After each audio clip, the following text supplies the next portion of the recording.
Today I will be teaching you how to use the present tense in Spanish. Now there are 3 things that are essential to know before learning how to use the present tense. They are the subject pronoun box, the AR, ER, and IR conjugation boxes, and the 3 rules to conjugate verbs. Now, the most important is the subject pronoun box because it places all the people that you talk about. So, as you can see, I have highlighted the 3 on the left in red and the 3 on the right in blue. That has some significance. The 3 on the left are singular pronouns. So, when you're talking about yourself, I, which is yo in Spanish, it is first person singular. Now, the second person singular is tu, which means you, but it is not formal. Remember that because it's in the next box, it gets a little tricky. Now, when you're talking to someone and it's not formal, it means you're talking to like your friends or your siblings.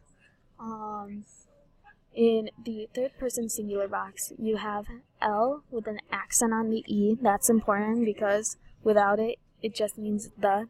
But L with an accent means he. Ella means she. And usted means you, but it is formal, which means you're talking to someone like your teacher, your parent, your grandparents. It's kind of the concept of respecting your elders almost.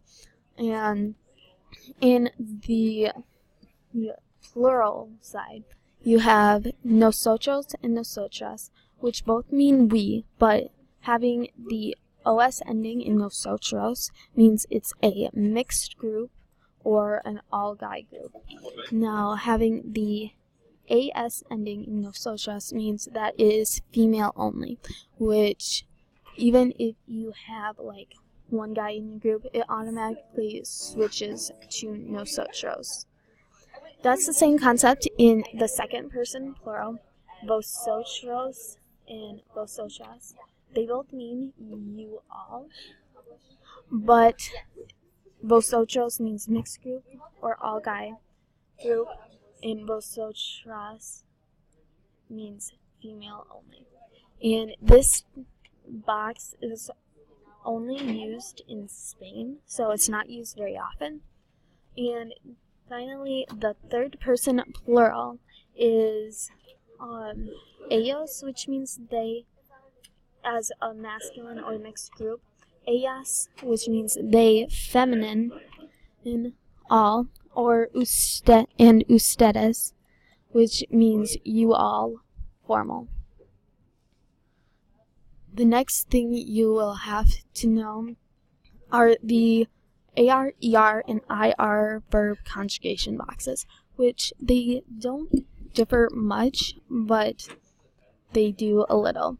In the AR box, which would contain verbs like bailar, which is to dance, you use this box right here, and it goes with the subject pronoun box. So if you are talking about yourself, like I dance, you are going to use this ending because it is in the same box as yo or I.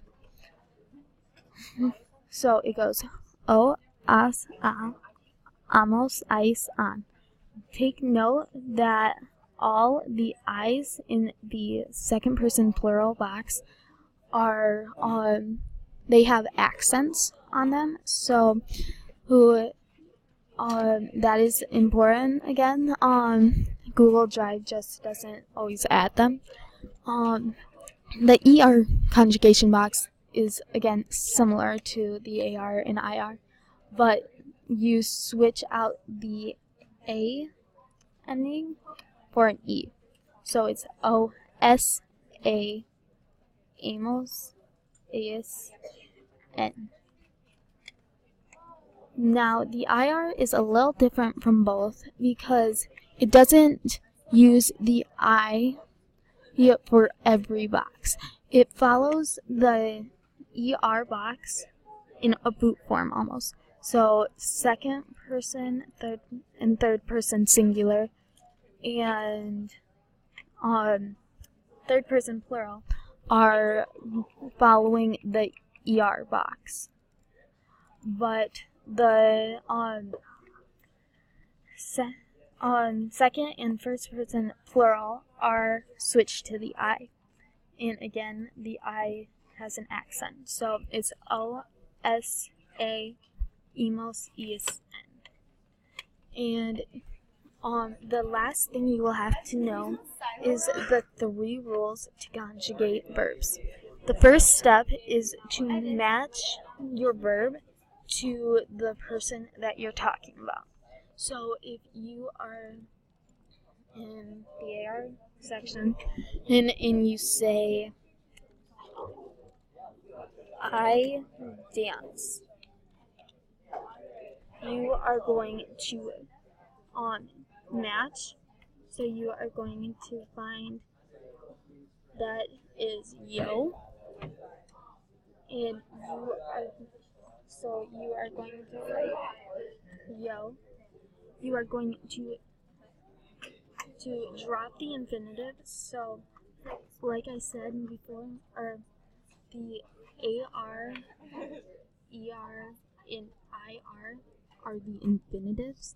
So if you're getting confused, just know it's the ending of the verbs. And so if I have just EO bailar, it's wrong because I haven't dropped it. So you drop the AR, and yo is first person singular. So you match it to the first person singular box here and have yo bailo. If you want, you can try the others on your own. I hope you learned something. Goodbye.